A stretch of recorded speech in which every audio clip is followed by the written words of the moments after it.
We don't have a daughter. That was the last thing he said before the door slammed shut behind me. I remember the way his voice didn't tremble, how calm, how cold it sounded, like he had practiced the line in his head 100 times, just waiting for me to disappoint him one final time. I stood there, outside the same door I used to color on with crayons as a child, now clutching my acceptance letter to law school like it was proof of my worth. But to him, it was an offense. A declaration of war, a daughter choosing career over marriage in his world, that was blasphemy. I was 23, no boyfriend, no interest in weddings or babies, only books, dreams, and a stubborn belief that I could build something of my own. But I forgot girls in my family weren't born to build. We were bred to belong. He sat at the head of the table, surrounded by family, steaming rice bowls, and the stale smell of disappointment. The moment I slid the envelope across to him, I knew. He didn't even read it, didn't even touch it. Law school, he scoffed. Is that what you're proud of? A daughter in court? Yelling like a man. He looked at my mother, then at my younger cousins, then back at me. I raised a woman, not a disgrace. I stood, my heart thudding like a war drum in my chest. I wanted to scream, to cry, to beg. But I didn't. Instead, I whispered, "You raised a daughter who knows her rights." That was the moment he snapped. The sound of the bowl crashing onto the floor still rings in my ears. The back of his hand didn't hit me, but his words did. From today forward, we don't have a daughter. They erased me from everything that night, the family registry, the inheritance talks, the group photos on the wall.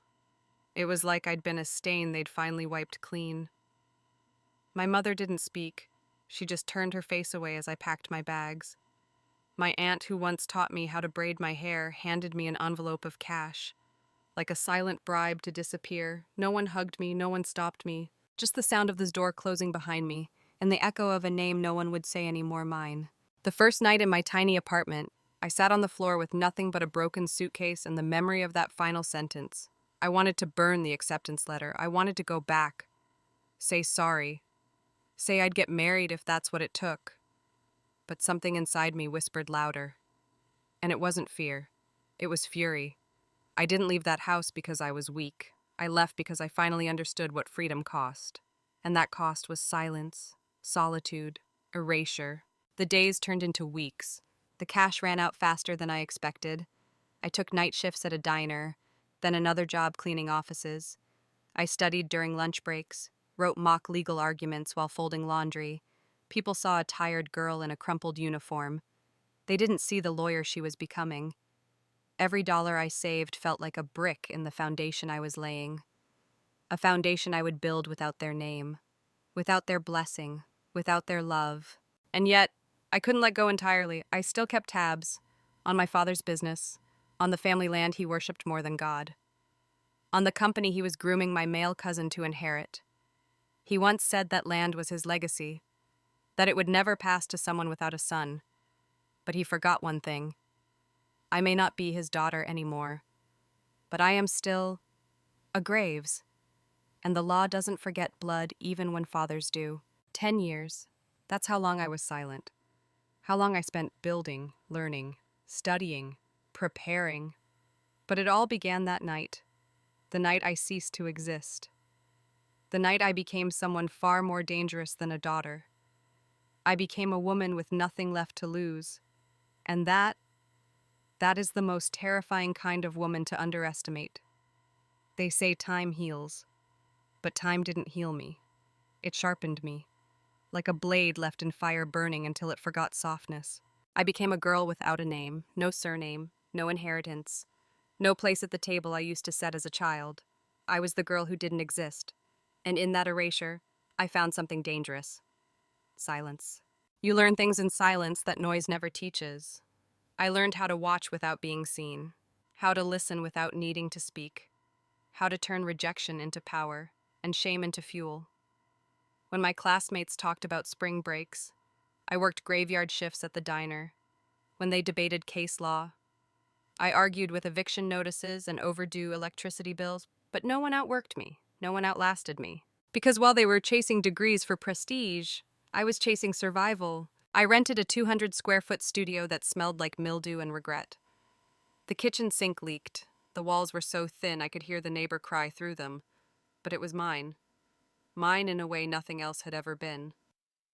And every night, I taped that rejection, those 7 words above my desk.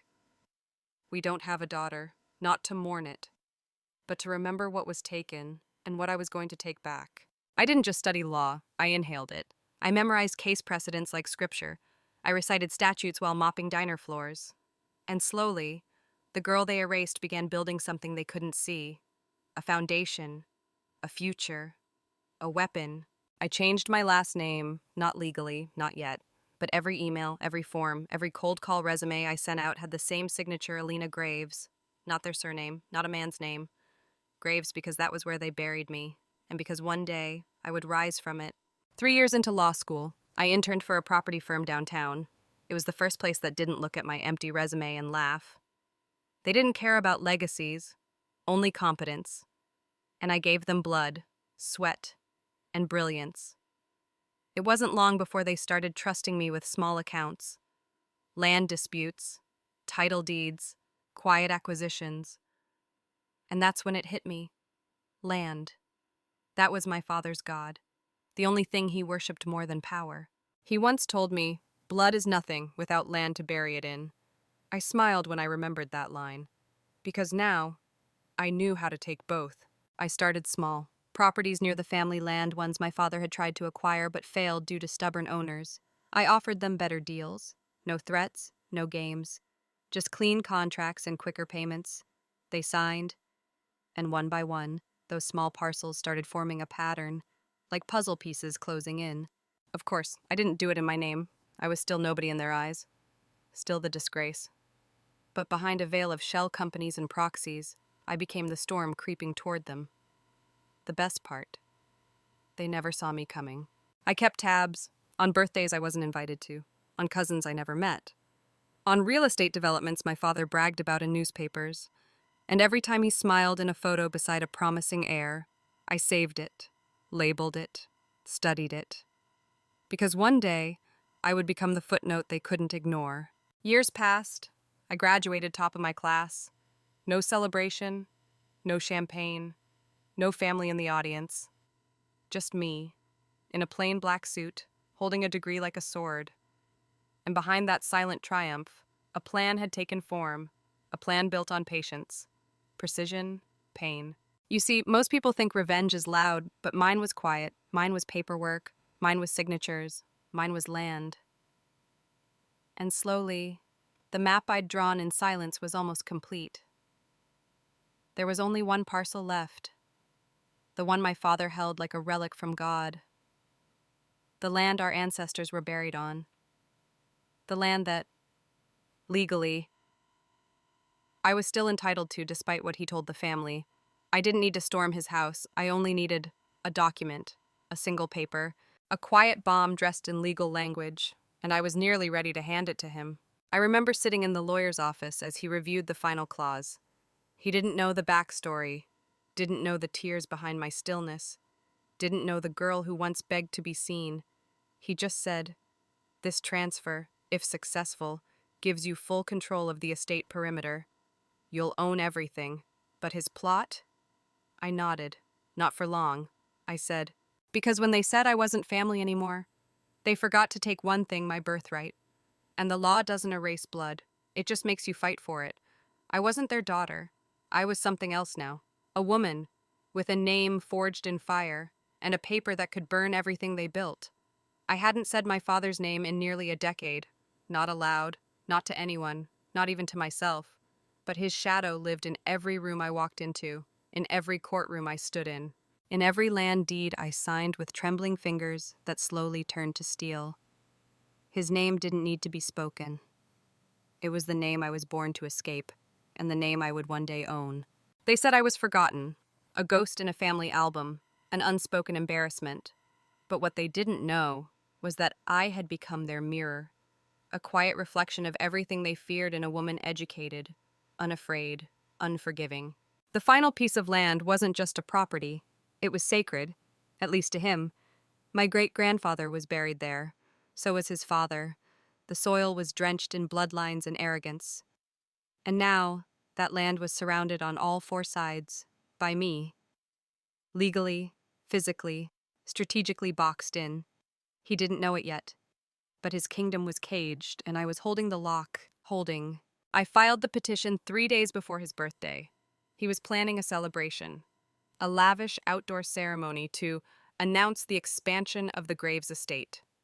Funny, he didn't realize the land he was standing on was already under review for transfer, under my name. And when the court papers arrived embossed, sealed, and signed, he didn't get a warning. He got a declaration. I didn't send them as Elina Graves. I sent them as E.G. Holdings LLC, registered under my business portfolio, backed by my property firm, and masked behind 3 layers of legal protection. Hello? He didn't even know who hit him, but I knew. He felt it. Because 2 hours after his assistant signed for the envelope, I got a phone call from a number I hadn't seen in 10 years. I didn't answer. Not yet. Let him wonder. Let him sweat. Let him look into the abyss of silence where he once threw me. That night, I visited the one place I promised never to return to, the old house. It looked smaller than I remembered, colder, lonelier. The porch light flickered, still broken, the windows cracked, the garden, dead. Funny how everything he touched turned to ruin, even me until I rebuilt myself. I didn't knock, I didn't walk up the steps. I stood at the edge of the street, holding the original property contract for the Graves estate in my hand. The one he forged, the one where he'd illegally removed my name from the rightful list of heirs. He thought no one would ever see it, but I'd found it buried in the county records archive filed by mistake under a batch of old civil disputes. And now, I held it like a weapon, because in the eyes of the law, fraud has no expiration date.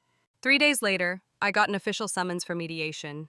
He was contesting the claim. Of course he was. He wasn't the type to go down quietly. He'd rather burn the house than admit someone else could own the bricks, especially not the daughter he said didn't exist. But I wasn't showing up as a daughter. I was showing up as the woman who knew exactly how to dismantle the man who built his name on fear. The mediation was held in a glass-walled office on the 26th floor. Sunlight streamed in like judgment. He arrived in his finest suit, polished shoes, silver tie pin glinting like a sword, still tall, still proud, still so sure of himself, until he saw me. I stood when he entered, not to show respect, but to let him see how tall I had grown in his absence. His eyes flickered, his mouth parted, but he said nothing, because what could he say? Hello, daughter. He already buried that word. The mediator gestured for us to sit. My lawyer slid the documents across the table, my claim, my evidence, my signature. His lawyer, some aging man with a Harvard tie, looked concerned. My father stayed silent. Until he saw the final document, a forensic analysis proving the signature used to disinherit me was forged. Illegally, deliberately in his handwriting. He clenched his jaw. Is this why you came back? He asked finally. For land, I smiled, slow and cold. No, I said. I came back to remind you I was never gone. He laughed, a sharp, bitter sound. You could have asked. You didn't need to ambush me. I leaned forward. You told the world you didn't have a daughter. I said, you don't get to ask why she stopped knocking. The mediator spoke then, voice clipped, neutral. The court may order immediate suspension of activity on the disputed property until this is resolved. My father turned red. He banged the table. This is my land. But I didn't flinch. I simply pulled out one final envelope, a formal cease and desist order for the planned expansion project. Signed, stamped, unstoppable. I own everything around it, I said softly. Your guests will have to walk through my land to reach your grave. He stared at me. And for the first time, he looked afraid. Not angry. Not offended. Afraid. Because he finally understood he couldn't erase me. Not from the law. Not from legacy. Not from blood. He thought the worst thing I could take was the land. He was wrong. The worst thing I could take, well, was his illusion, the lie he built his life around. The image of a proud father, a man of tradition, a pillar of the Graves name, that's what I came for. And I didn't need to raise my voice. I only needed one document. After the mediation, he tried to stall, filed counterclaims, pushed for private settlement, sent his lawyers to negotiate outside the courtroom, an old trick. hoping I'd flinch, but I didn't, because I wasn't here to bargain. I was here to end him the way he ended me, clean, legal, irreversible, and I was prepared. I had spent the last 2 years quietly investigating every transaction his name touched: business registrations, land acquisitions, political donations, trust fund shifts, and I had found the crack. A single shell company, buried beneath 3 layers of dummy accounts, tied to offshore investments that funded his real estate empire. At first glance, it was invisible, but not to someone trained to see what others miss. Not to a daughter raised by a man who believed no woman would ever be smart enough to dismantle him. The fraud was subtle, calculated. He had diverted money from a charitable foundation in our family name, meant for community development, into a private estate acquisition under his son's trust. Money, meant for others, used to expand a legacy built on exclusion. I compiled everything: bank records, emails, wire transfers. The final report was 312 pages long. It didn't just expose the theft, it showed intent. And in the world of law, intent is everything. I filed it under whistleblower protections, submitted it to the state attorney's office, and waited. 2 weeks later, his expansion project was halted, his bank accounts frozen, his face was plastered on every business newspaper in the city. Graves patriarch under investigation for charity fraud. I didn't need to give a press statement. The document spoke louder than any daughter ever could. He called again. This time, I picked up. His voice was low, tight, like a balloon stretched to the edge of bursting. You think this will make you whole? I took a breath, then answered, slow, measured. No, Father, this doesn't make me whole. It makes the record whole. Silence. Then, something like a gasp, a struggle to hold dignity that no longer existed. I let the silence sit there, let it wrap around him like a mirror. Then I said the words I'd been waiting to say since the night he erased me. You taught me one thing well, how to destroy someone without ever touching them. Then I hung up. The court date arrived faster than expected. He appeared thinner, smaller. The suit that once made him look like a king now hung on him like a costume. Beside him stood his legal team, but not his family, not his wife, not his chosen heir, not the grandchildren he paraded at every event. They weren't there, because legacy built on shame always crumbles from the inside first. When the judge entered, I stood tall, wearing the same black suit I wore at graduation, hair pulled back, face unreadable. I wasn't there to win. I was there to testify. And when I did, I spoke clearly, without hesitation. As I held up the final paper, a sworn affidavit from a former employee of the Graves Foundation, one who had watched the money disappear, one who was threatened into silence until I found her, that paper burned everything. The court ruled in my favor. The estate was placed under external audit, the property seized for review, the expansion rights revoked.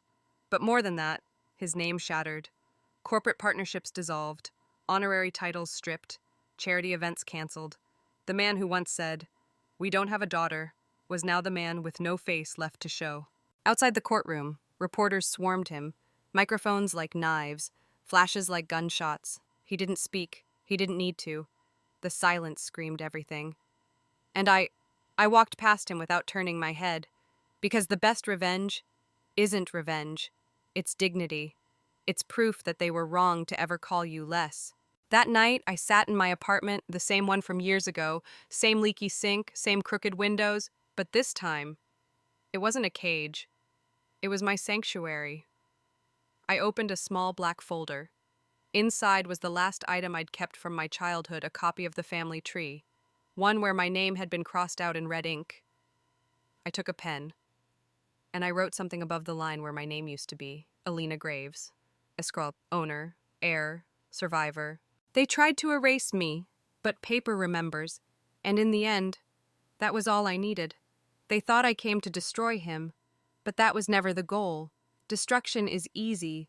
It takes seconds to collapse a house, but it takes years to build something stronger in its place. That's what I came to do, not to burn his legacy, but to build mine, one that would never need his name to survive. After the verdict, I didn't celebrate. There was no champagne, no victory speech, no one to lift me on their shoulders. Just silence, the kind that settles after the dust. When you realize the war is over, but your bones still carry the weight of every battle.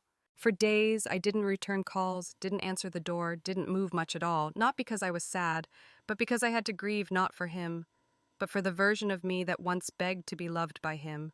That little girl was finally free, and she needed a moment to breathe. I stood in front of the mirror one morning, brushing my hair back into a tight bun. No makeup, no armor, just skin and scars. I looked myself in the eye and said quietly, "He doesn't get to decide who you are anymore." That was the last time I gave him space in my thoughts. From then on, it was about what I would create. The land he lost, I didn't sell it, didn't flip it for profit. I turned it into something better, a legal center, staffed by women, run by women, for women who had been erased, like I once was. We named it Daughters of the Law, a place where names couldn't be crossed out, where bloodlines didn't matter, only bravery did. The irony wasn't lost on me, that the soil he worshipped now belonged to those he dismissed, that the land meant to honor his sons now protected the daughters he never believed in. Sometimes revenge looks a lot like justice, and sometimes justice looks a lot like planting something in the ashes. I still get asked why I didn't sue for more, why I didn't take his company, why I didn't drag his name through more mud. But what they don't understand is I didn't need to. He already lost the one thing he cared about more than money, his illusion. One evening, months later, I received a letter, handwritten, no return address, just my name, Elina Graves. Inside were 6 words, scrawled, uneven. You always were better than us. There was no signature, no apology, no request, just silence. But I knew the handwriting. It wasn't pride. It wasn't love. It was recognition. And that was enough. I didn't reply. I didn't need to. Some battles aren't meant to be reopened. Some victories don't need witnesses. The only person I ever needed to prove anything to was me. Now, when people say my name, they don't ask about the family I came from. They ask about the legacy I built. And I tell them the truth that I was once erased, that I was once discarded, that I was once nothing more than an empty seat at a dinner table, but that I fought not for revenge, not even for justice, but to reclaim the space I was never meant to lose. I walk the halls of our center now and see girls who remind me of myself. Smart, sharp, half afraid, half burning. They don't know my full story, only that the woman signing their scholarships once stood where they stand, and that's enough. Sometimes, at night, I drive past the old house. It's empty now, boarded up. The garden is nothing but dust. I park across the street, roll the window down, and I whisper into the darkness, "You said you didn't have a daughter." Then I smile. And now, the whole world knows your daughter never needed you to begin with. Let them write his name in stone. Let them tell their version of history. Mine is written in contracts, in deeds, in the names of every woman I've helped since. That's legacy. Not what you leave behind, but what you rebuild when they try to bury you. And me, I rebuilt everything, with fire in my chest and paper in my hand.